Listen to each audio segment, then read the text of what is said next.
What happened to men paying bills for free? Like, what happened to that? Why don't y'all pay bills for free no more? Like, why can't y'all be like y'all grandpa or y'all great grandfather? Remember back in the day where men used to like cherish the women and pay everything? Nowadays, and it's not going for none of that. Men do not pay bills no more. Like, what happened to that? You really think that was for free? Women back then knew how to take care of the home and shut the hell up, but today, women are obnoxiously too loud. They were virgins back then as well. Today, y'all come with 3 kids, 3 baby daddies, and a cat that's been used up. No, thank you. The quickest way to tell if a man is broke is simply tell him you're hungry, and if he says anything other than what's your Cash App, what's your Zelle, or what you want, I got it, he's broke, he's not having it, and he will waste your time. I see that you're still begging in 2026. If you're hungry and you ask someone else for money, wouldn't that mean you're broke? Maybe you can go to the food bank. Stop living like a church rat. Men are always talking about what do women bring to the table, but what do you bring to the table? I went on a date with a guy last night who brought literally nothing to the table. He wasn't cute. He didn't have money. He wasn't that smart. He couldn't fix anything. He said he could barely take care of himself. Didn't really know how to raise an animal. He brought nothing to the table. He was so lackluster, but yet he expected a woman that brought like everything to the table. He said that he wanted a woman who works. He wanted a woman who is doing something with her life. A homeless guy came up to us and I felt like I was gonna have to be the one to defend us. So not only do you not have money, you're not cute, you don't bring anything to the table, but you also can't even like protect a woman, you know? It's just like, guys need to bring stuff to the table too. Of course it's always about money with these know-it-alls. It's the only thing they care about. She listed everything a man couldn't bring to the table, but forgot to include the things she brings to the table. And frankly, I don't think she can. Good morning, single people, from me and whatever my hair has decided to do today. I want to talk about the economy, kind of. If you are single, you know how expensive it is to be single. You don't split rent, you don't split a mortgage, you don't split the electric bill, the internet bill, nothing. You pay for everything 100% on your own. That costs a lot of fucking money. I don't think that feeling better about being single should cost a lot of money. So when I see dating coaches and matchmakers charging thousands, literally thousands, for something that is not guaranteed and does not have a refund policy, I get concerned. I don't think single people who want partnership are going to be single forever. I don't think that the only way to feel good about being single is to choose being single forever. I don't believe in that. I believe in feeling good while we're single for as long as we happen to be single. And I don't believe in trying to buy our way out of singlehood by paying a matchmaker or a dating coach $3,000. If you do not feel good about your singlehood, if it is frustrating, exhausting, deeply upsetting, and just bringing you the fuck down, you don't deserve that. Since 2019, I have run a podcast helping single people feel better about what we are. It costs $5 per month. It always has, and it always will. You cannot buy a partner, but you can buy a really good podcast. All of that talk just to promote her podcast at the end. Take note, she didn't really mention anything new, and all of those have been said before. She offered no solution, just complaints after complaints. If women actually listen to her podcast, we can consider that the blind leading the blind. Do you know the worst time to be a single woman is when you start dealing with car shit? This year, I had to learn to change the battery on my car by myself. I had to learn to change a flat tire in Costa Rica. I had to figure out how to change my air filter. And now, I learned to finally jumpstart a car. So here we are, fam. I do need a man, though. Can you just see how two-faced these women can be? They preach about being strong and independent, yet she only just now learned all the basic car maintenance that a high school boy could handle with a blindfold. Also, why is she dealing with so many car issues in the first place? And after all that drama, at the end of the day, she fully realizes she still needs a man. Sad, pathetic stuff. Okay, so I deleted all my dating apps a bit ago and with my best friend, and she's like, we haven't met anyone in a while, I'm gonna re-download them. I really don't want to re-download any dating apps, so I'm gonna resort to TikTok. So I'm looking for a husband, not a fuckboy. Preferably over 27, 28. And just like a nice person, but you have to have a good personality. Like, you have to be funny, you can't be boring. What else? I love a man who's not American, but if you're American, it's okay. All right. That is my type. So if you are interested, leave a comment down below. Women are stooping lower than ever to find a man who will simply serve their needs. They absolutely cannot cope with the fact that high-value men just don't see any worth in them anymore. That's why they've devolved into taking literal TikTok applications just to find a date. This desperation is undeniable proof that the MGTOW movement is growing and women are panicking.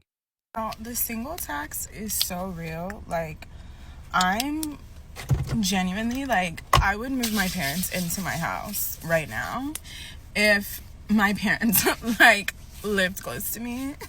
Like, they're renting, and it would just, like, make my life so much easier. To have somebody to split these fucking bills with. Everything is so expensive. I'm, like, just genuinely, like, fighting for my life. If you have a dual income, no kids household, consider yourself blessed and highly favored. Like,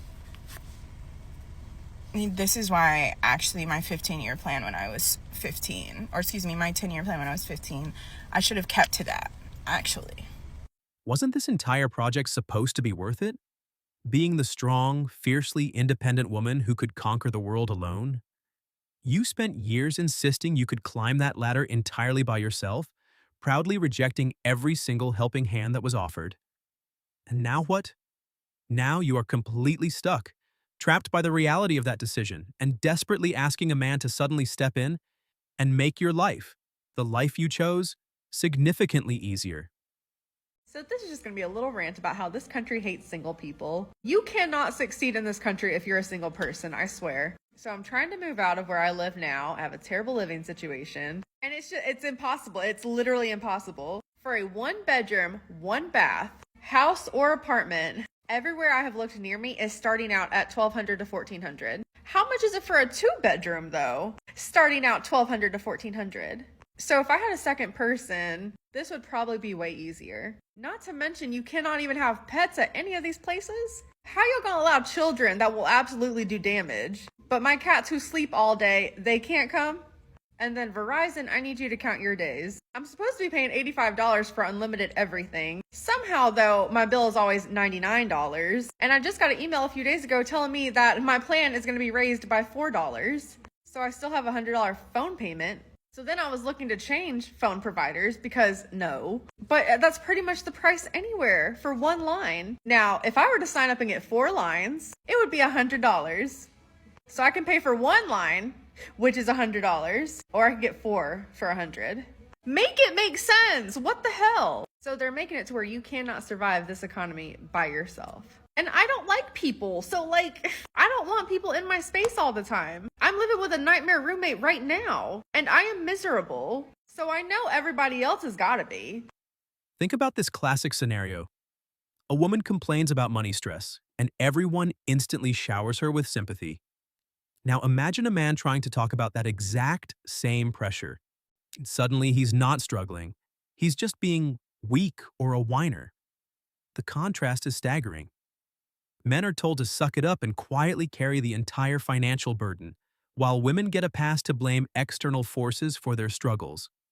One of the things that single child-free people really want is just the validation and someone to hold the space for them when they say, this is fucking hard. Yes, I know that having kids is hard and being a single mom is hard. Of course it is. That's why we don't want to fucking do it. But every time we try to share that this is really hard to do all of this shit alone and to do life alone in this economy, it just gets like hijacked by the moms who are like, being a single mom is hard. Of course it is. But so is ours. And all we want is just the space and ability to be like, hey, it's really difficult to do this shit alone. Let me just move my penis mic for a second. I liked pink and I thought it was cool, but then I got it and I'm like, it looks like a penis. So let me just move that out of the way. I was sitting on my couch in my apartment that I live in by myself, and I'm fully aware that I could get a roommate, but I'm 3 years old and I kind of don't want that, and I just want to live by myself. So I was sitting on my couch thinking about, oh, I wonder when I get into a relationship, like, would he move in here? I'm not even actively dating, so I don't know why this popped into my head. But I was like, oh, would he move in here? And I'm like, no, there's not enough closet space. So we would have to upgrade into a 2-bedroom. And then I was like, oh, 2 bedrooms are more expensive. Yeah, but when you're splitting the rent with somebody, like it's only going to be what, like $300-400 more than what I'm paying for a 1-bedroom by myself. So if we do the math, as a single person, I am paying like $1,000 more a month just to exist in my apartment that I don't share and split the rent for with anybody. I would actually be saving money moving in with someone and upgrading to a more expensive 2-bedroom apartment. Imagine what I would do with an extra $1,000 a month. So I'm covering the costs of just like life in and of itself, an apartment, all of the bills. I'm doing all the cooking, all the cleaning, all the grocery shopping. If shit goes wrong with my car, guess who's got to bring it to the dealership? Me. Guess whose credit card that shit goes on? Mine.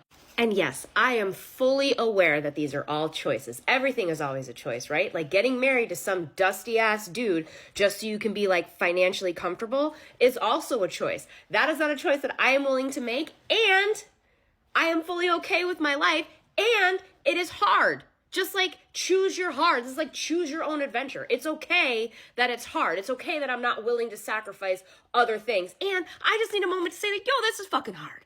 So all we want is just a fucking moment of carrying all of this by themselves, and you're doing it alone, and there's nobody to tuck you in at night and be like, hey, good job, champ, or I love you, or oh, baby, let me rub your feet. There's none of that. You're just out here doing it alone all day, every day. And I see you. To my single child free people, I see you. It is hard, and you have every right. You come into this comments and be like, thank you. It is hard for me. And you get to say that it's hard, and no one's going to talk you out of it. I will not hijack the situation, and I'm not trying to win, or nobody's really trying to win like the struggle Olympics. It's okay that you get to speak and that it's hard. All right, so that's my piece. Single child free people, see you, love you, and stick around. Make sure you like, follow, save, and share. The entire narrative of feminism, the one that insisted for years that they didn't need anyone, has completely backfired, resulting in widespread loneliness, burnout, and frustration. And you see the consequences clearly with single mothers loudly complaining about the sheer expense of raising a baby alone. The simple question is, whose fault is that? They wanted out, they demanded that independence, and they got exactly what they asked for. Now that it's expensive and difficult, they suddenly complain. So no one ever talks about being 30 and single. I feel like with me, I think it's harder for me to date now because, you know, I don't want to like waste my time with somebody who's not gonna like put in the same effort that I'm gonna put in. So it's becoming a little bit more hard for me to go out on date. I mean, I don't want to be single my whole life, but you know, I just struggle with it because a lot of the people nowadays, either male and females, you know, they're not always on the same page as you, and some of them, they just you know, they just want to like mess around even though they're already old enough, and you know, they don't want to settle. And it's like I think I'm just gonna stay single forever then. Because like for myself, I am 30, single, never had kids, never been married, and I don't know if it's how long that's gonna stay. Because deep down, I do want to date somebody, you know, I do want to be, you know, I want to have that opportunity, you know, and date someone and, you know, just give love an opportunity. But at the same time, I'm scared. Like, I want to, and then at the same time, I don't. I don't know. Oh, so for her, men are supposedly to be used for labor. Her entire strategy is built around making the man do all the heavy lifting simply because she refuses to do it herself. No wonder she's getting old and alone. She fundamentally brings nothing of substance to the table. She expects a provider without offering any value in return. She's asking for a full-time servant and a paycheck, and the market is officially closed for that kind of dead weight. I am fed up with doing car shit. I'm fed up with doing stuff for the car. Because as soon as I go in there, I'm trying to price some tires and stuff like that. Because when I went to go get my brake pads changed, they was like, one of your tires. And so I was like, okay, so let me go price some tires. I'm out here pricing tires. The first thing they asked me, all-wheel drive or front-wheel drive? Hey! I don't know. She says she needs a man who will handle all of her car stuff. Why on earth can't she learn to do that herself? Aren't women supposed to be strong and independent now? Men weren't born with innate car knowledge. They had to put in the effort to learn it all, from the basics, right up to the advanced mechanics. The moment independence requires effort, the entire feminist act collapses. How are you guys surviving out there? We know the economy is not going to get any better. And of course, I know I made a video saying that $100,000 a year for a family is barely just getting by in middle class. What is going to change? It's not going to really much in the future. And it's really scary. It's really scary for single moms to be living on a single income, especially this day and age. I want to know how they're making it, and my heart goes out to them because I was a single mom before, and I still am a single mom. What I mean is, when I was a single mom, things weren't that expensive. I was able to manage on one income, taking care of my kid. Now, with everything being expensive, I have no idea where you guys live. I live in Arizona, and when I first moved into my place, it cost like $1,000 a month, which is not that bad here at all. That's pretty cheap. And now I pay maybe $1,600 a month or so. That's not even including utilities, plus food, maybe $200 a week or something like that for food, and electricity, a couple hundred or so a month. It skyrockets in the summertime because it's so fucking hot here. It runs around like 114, 115. But gas is like $4.40 here, I think. You can see where I'm coming along with this here. With everything getting expensive, it's impossible to even combine incomes and still even make it. It's just ridiculous. That's why a lot of people are trying to figure out other incomes. But I wish there was just so many people open to the idea of starting a business, starting digital marketing. But their doubts and fears just get in the way of everything. And it's so frustrating. You make excuses. I've always heard excuses from people.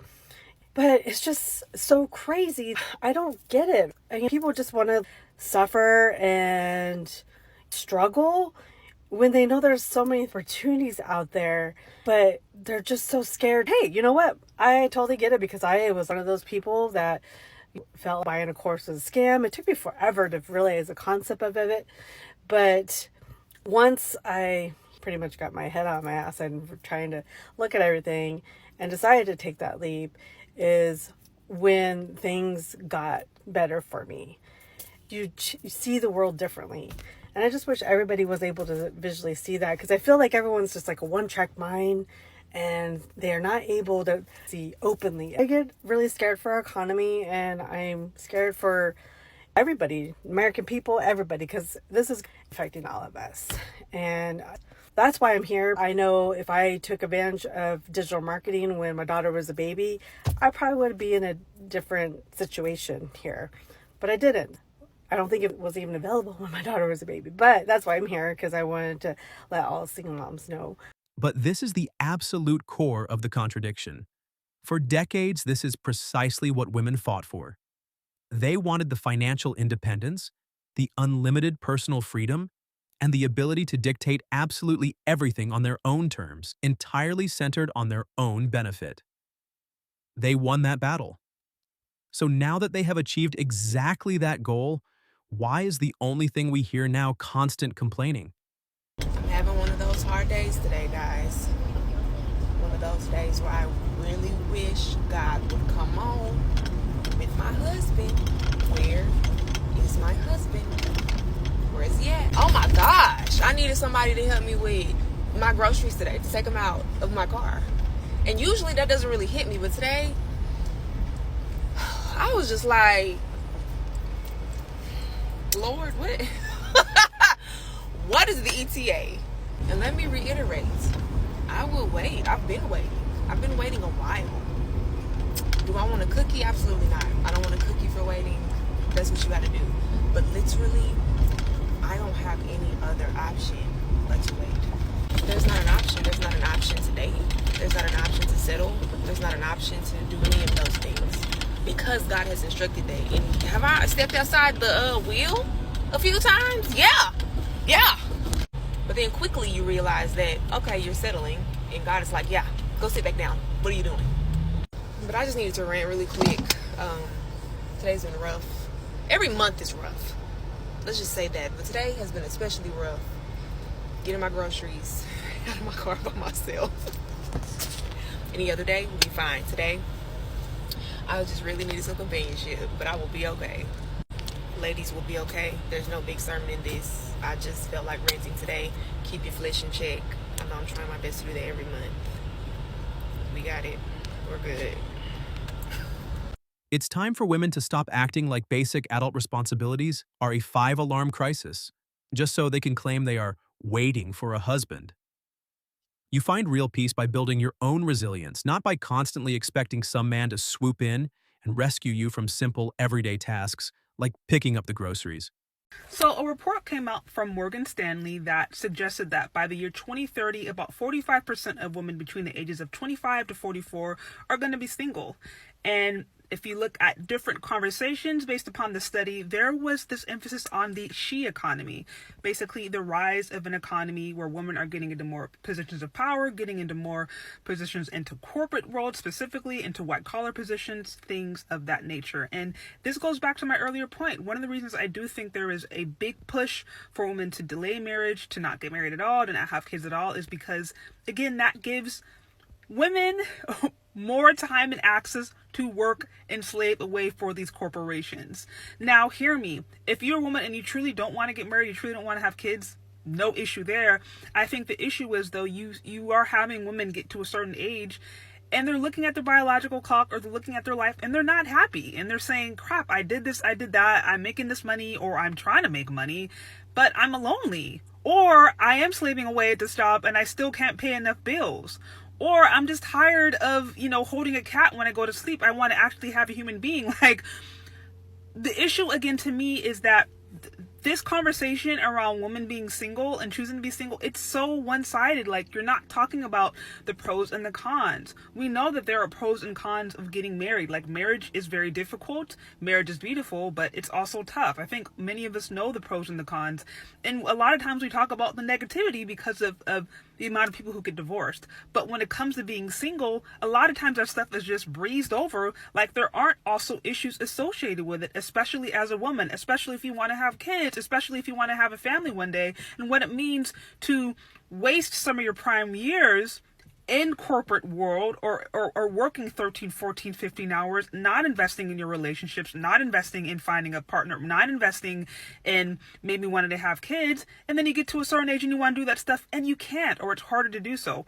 This is the kind of stuff that we're not told as women. And again, why? Because there is a profit incentive. It can make companies a lot of money if they have a generation of women who choose not to have kids, who choose to go to work, and they're told that that's going to make them happier. And is it really? I don't know. I honestly don't know if it is, because I think if it was, then society would be, I think, in a different place. And we wouldn't see such negativity and so many women going online and talking about how, depressed they are in one moment, but then they're single and independent, but then they're lonely. Like, honestly, I don't buy it. I don't buy that you can live a lifestyle that is completely against nature, completely against the way God made many of us, and be happy. Like, I just don't think it's believable for most of us. Let's be blunt. Avoiding marriage is almost always the smarter choice for men. To think about the priorities, men are focused on long-term survival and future strategy, while women are distracted by trivial things like the perfect nail polish color. Men worry about serious preparations, like having a plan if a war ever breaks out, yet women are preoccupied with figuring out how to successfully cheat on their partners. That's it for this video, guys. Help us grow by subscribing to the channel, drop your thoughts down below, and don't forget to leave a like as well. See you next time.